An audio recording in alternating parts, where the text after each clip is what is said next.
এই ভিডিওটি ভয়ানক অ্যাডভেঞ্চার হতে চলেছে বন্ধুরা, পুরো ভিডিওটি দেখুন, ভালো লাগবে। আরও দেখবেন পাহাড়ি ঝর্ণা হঠাৎ করে কত বিপজ্জনক হয়ে ওঠে। সকালে নাস্তা করার জন্য বের হলাম। সকালে নাস্তা শেষ করে আপনার ভাই জায়গাটার নাম কি, লাংলং যাব আপনার ঝিনুক ঝর্ণায়। এখানে যে আর কি গোসল করব। এটি মনে হয় ছুরি শুটকি না ভাই? ছুরি শুটকি ছোটটা। আর এটা কি স্টেংরে না ভাই? স্টেংরে শুটকি না শাপলা শুটকি? শাপলা শুটকি, এটা ঠিক আছে। আর কি শাপলা শুটকিটা, শাপলা মাছটার অর্ধেক করে দুই পাশ। অক্টোপাস শুটকি।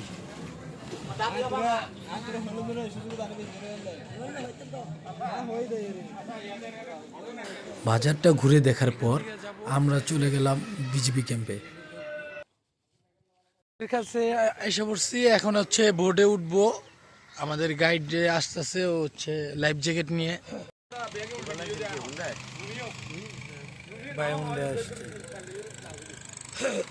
রেডি সবাই, লাইফ জ্যাকেট পরা একেবারে ওকে ফিটফাট। বোর্ডে উঠতেছে, সবাই দোয়া করবেন। বিসমিল্লাহির রহমানির রহিম। ছোট বোটে ওঠার পর আমাদেরকে গাইড সতর্ক করে দিল যে নড়াচড়া করা যাবে না, তাহলে বোট ডুবার সম্ভাবনা বেশি থাকে। আর আমরা দেখলাম পাহাড়গুলো এত সুন্দর লাগছিল, সবুজ দিয়ে ভরা, যেদিকে তাকাই ওদিকে সবুজ। আর বিশাল সামনে বড় বড় পাহাড়গুলোও দেখতে পাচ্ছিলাম।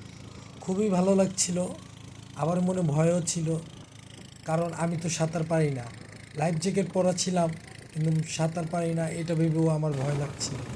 তবু দেখতে দেখতে আগাচ্ছিলাম। সৌন্দর্য, প্রকৃতির সৌন্দর্য খুবই ভালো লাগছিল। আর মাঝে মাঝে এত জোরে ঢেউ আসছিল, মনে হয় এই নৌকার বুঝি ডুবে যাবে।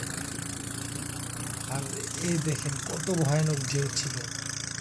আসলে ক্যামেরাতে অতটা বোঝা যাচ্ছে না, কিন্তু আমি বাস্তবে যেভাবে দেখলাম, আমার ভোটে ওঠার আগে অবশ্যই 2 কপি ভোটার আইডেন্টি কার্ডের ফটোকপি সাথে রাখবেন।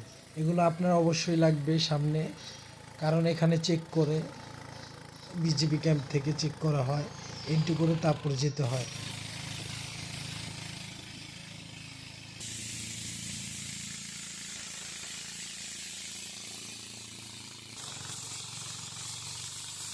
আমাদের বোটের ইঞ্জিনটা থেমে গিয়েছিল। ভাগ্য ভালো ছিল যে কোনো পাথরের সাথে বাড়ি খায়নি, তাহলে হয়তো নৌকাটা ডুবে যেত। আসেন নাই? এরকম বান্দরবন থাকেন আপনি, আসেন নাই? থাইল্যান্ডে ব্যবহার করে। ও বাইরে ছিলেন না, এই কারণে আসা পড়েনি। আমি মনে করছি আরো আপনার অভিজ্ঞতা আছে, পিছনে বয়ে আছি, আর অনেক অভিজ্ঞতা আছে, কাছে জমা দিতে হয়, কিছু জানা যাবো।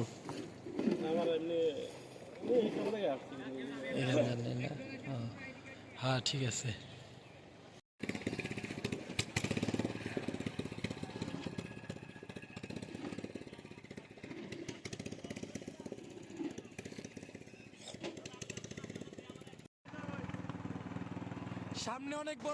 এখানের অঞ্চলের মানুষজন পাহাড় থেকে কলা কেটে এনে বাজারে নিয়ে যাচ্ছে, থাকজি বাজারে, যেখান থেকে আমরা আসলাম। এই নৌকা বোঝাই করে তারপর নিয়ে যাবে। যাওয়ার পথে অনেকগুলো দেখেছিলাম যে নৌকা বোঝাই করে নিয়ে যাচ্ছে। আমাদের বোটটা আবারও ঝর্ণার উদ্দেশ্যে রওনা দিল। তো আমরা যাচ্ছি।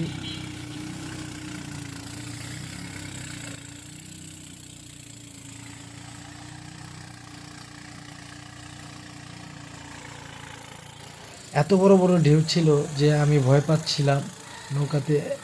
আমার অনেকই ভয় লাগছিল, কারণ এত ঢেউ, এত স্রোত, এর মাঝে আমাদের নৌকাটা যাচ্ছিল।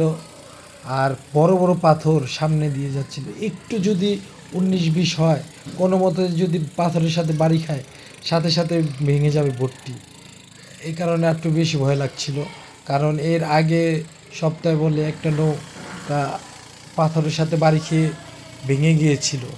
তো এই ভয়টাই ছিল। আবার আমি তো সাঁতার পারি না, এই কারণে আরও বেশি ভয় লাগছিল। তবুও এই ভয়ের মাঝেও খুব আনন্দ পাচ্ছিলাম, কারণ যেগুলো কখনো আমি আগে দেখি নাই। এটা বেশি কষ্ট হয় না আসা, তো ভালো লাগতেছে যে এত কষ্ট করে ওইখানে যাই কিছুই পেলাম না।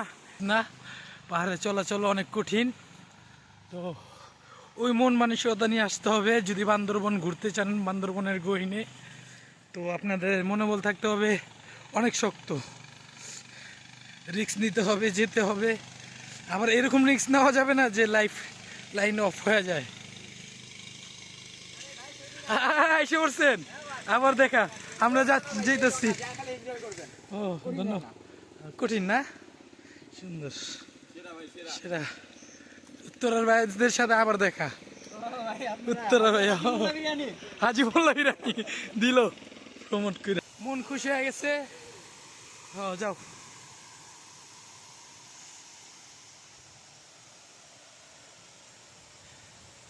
এখন মনে হচ্ছে সার্থক, যে কষ্টগুলো করছি যে ওগুলা সার্থক হইলো। কারণ হচ্ছে এতক্ষণ যা আমরা পাহাড়ে গেছি আমরা কিছু করতে পারি ব্যর্থ ছিলাম, এখন সার্থক হয়েছে। ওয়াটারপ্রুফ, কিন্তু ব্যাগটা এখানে রাখলাম।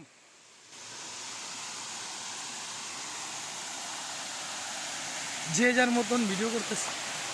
এই ঝর্ণা থেকে গোসল করা শেষ, বেশিক্ষণ সময় নেই কারণ আমরা আরেকটা ঝর্ণাতে যাব, এ কারণে চলে আসলাম।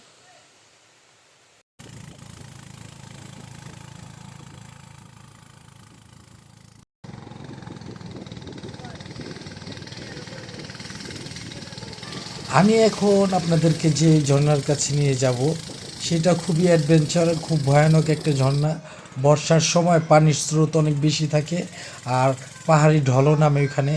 তো রিস্ক নিয়ে যাচ্ছি, আমাদের জন্য দোয়া করবেন যেন আমরা সফল হই। আমাদের বোটটা সামনে আগাতে অনেক কষ্ট হচ্ছিল, আঁকা বাঁকা, কিন্তু আমাদের নৌকাটা তো হচ্ছে অনেক লম্বা, তো যেতে অনেক কষ্ট হচ্ছিল।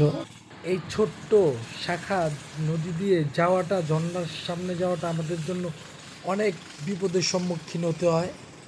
তবুও আমরা অটুট ছিলাম যে আমরা যাব, দেখব ঝর্ণাটা কত সুন্দর।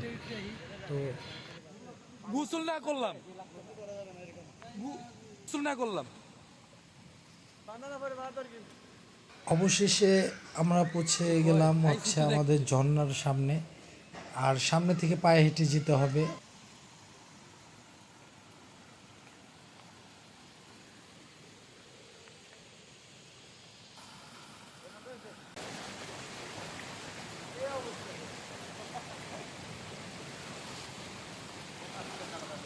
আল্লাহর নাম নিয়ে নেমে পড়লাম।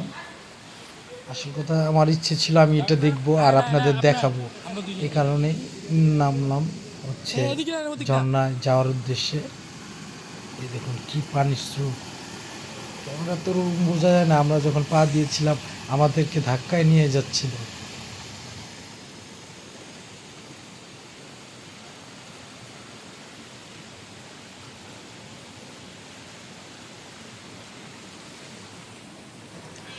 আমাদের গাইড আমাদের আগে আগে যাচ্ছিল, কারণ ওরা এখানে সব সময় আসে, ওদের জন্য কোনো ব্যাপার নাই কাজগুলো।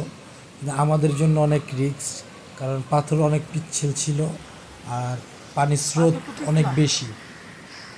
এই পথে যাওয়াটা আমাদের জন্য খুব সহজ ছিল না, যেমন স্রোত ছিল তেমনি পাথরগুলো পিচ্ছিল ছিল, আবার পা ফালার মতন কোনো সমান জায়গা ছিল না, একটু পড়ে গেলেই মেডিকেল। সোজা আড়েন যত আর কি করে দেওয়া যায় কম।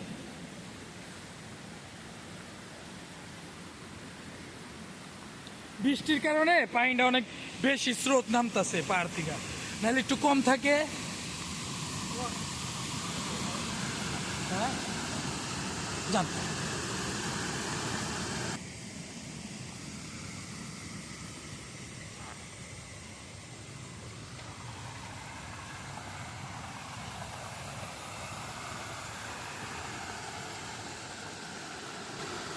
পানিতে আল্লাহ না করুক। ও মাই গড। এই পাহাড়ে উঠছিলাম আমরা খুব সতর্কর সাথে, আল্লাহ রে আল্লাহ, সাবধানে আগাচ্ছিলাম, যাওয়া লাগবো না। আর পা পিছলে যদি পড়ি আমার অবস্থা খারাপ হয়ে যাবে। সাইফুল ভাই, আপনি একটু ভিডিও করে দেন।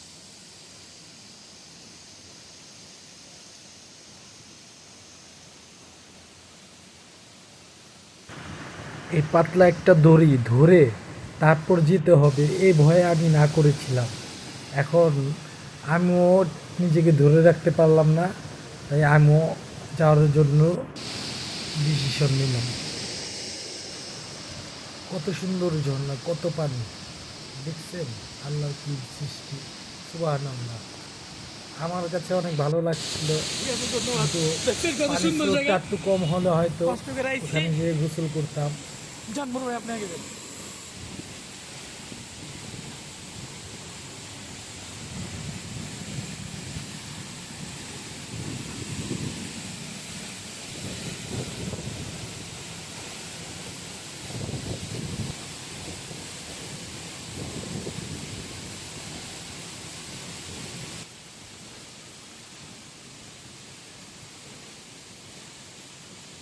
ঝর্ণা থেকে যে পানির স্রোত নামছিল, ওগুলো উড়ে এসে ঝিরিঝিরি পানি বাতাসের সাথে মিশে এসে আমাকে ভিজিয়ে দিচ্ছিল, এক অন্য রকম। এর আগে আমি অনেক ঝর্ণাতে গিয়েছিলাম, কিন্তু এত স্রোত আর এত পানি চাপ আমি কোনো ঝর্ণাতে পাইনি, এই প্রথম পেলাম। খুবই ভালো লাগছিল এটা দেখে। বন্ধুরা, আপনাদের জন্য এই ভিডিও বানাচ্ছি, অনেক কষ্ট হচ্ছে, আপনারা এই কষ্টের বিনিময়ে হলেও একটি লাইক আর সাবস্ক্রাইব করে যাবেন, আমি অনেক খুশি হব।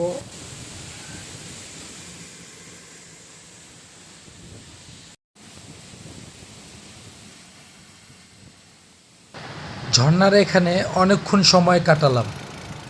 এখন চলে যাব হচ্ছে ভোটে। ভোটে উঠে আপনার এই হোটেলের দিকে রওনা দিব।